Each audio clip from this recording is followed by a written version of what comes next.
I want to bring in Senator Ted Cruz. He is a Republican from the great state of Texas, and he joins us now. Senator, good morning to you. Carrie Lake lost. She was Trump's pick. Trump's expected to announce his campaign for 2024 tonight. Do you support him making that declaration tonight? Well, we'll all listen and see what he says tonight. I think we accomplished a lot of good things when Donald Trump was president, and if he's the nominee, I'll enthusiastically support him. But I also think that we're going to have a process. We're going to have a primary. We're going to have a debate. That's the way the political process works. And I got to say, you were talking just a minute ago about the results in Arizona. I think Carrie Lake losing is really frustrating. I think she was a very talented candidate. Yep. And if you look at the results across the country, I'm glad, very glad, that Republicans retook the House. That will stop some of the damage of what we've seen the last 2 years. But, Stuart, I am frustrated out of my mind that we did not have the kind of election we should have. The American people are really unhappy with the path we're on. The polling shows about 70% of Americans know that we're on the wrong path. And yet, unfortunately, the Democrats defied the odds. They held on to the Senate. We lost some races we shouldn't have lost. And I think that means, at least in the United States Senate, we need to change what we're doing. We need strong, principled conservatives in the Senate to stand and lead, to lead as happy warriors, to lead with a smile but with a clear contrast. We need to not roll over and give in to disastrous policies from the Democrats, but rather give the voters a clear and meaningful alternative that makes a difference in their lives around their kitchen table with their family. You're taking aim at Senator Mitch McConnell. I'm reading between the lines here. You're angry that he is still the leader and that you're basically saying that he lost the Senate for the Republicans. Is that what you're saying?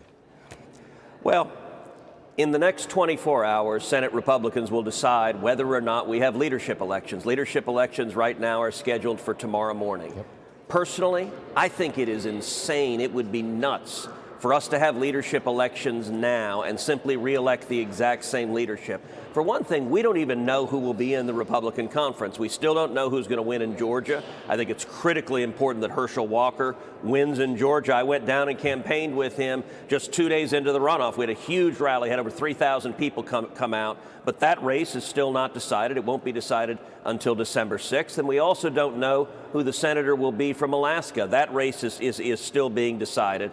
And so the case I'm making to my colleagues, and there are about a dozen of us who have made this case, is we need to delay leadership elections until after the Georgia runoff, until after December 6th. And importantly, leadership elections need to focus on how actually we're going to lead. The pattern of our current leadership has been to give in to the Democrats. Just about every big bad thing that was passed in the last couple of years was passed with all the Democrats and 10 or more Republicans. You know, Stuart, the Democrats never do this. When we had Republican majorities, got nothing passed with all the Republicans and a few Democrats. And yet, for some reason, our current leadership thinks it's a good idea to facilitate the destruction that Chuck Schumer and the Democrats are doing. I don't think our voters want that.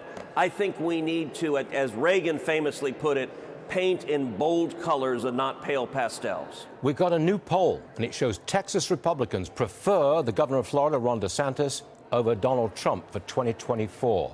It seems like the fault lines within the Republican Party are over the old guard, and I'm calling Donald Trump the old guard, and the new guard, the Ron DeSantises of this world. Would you agree with that's the way the split shakes out?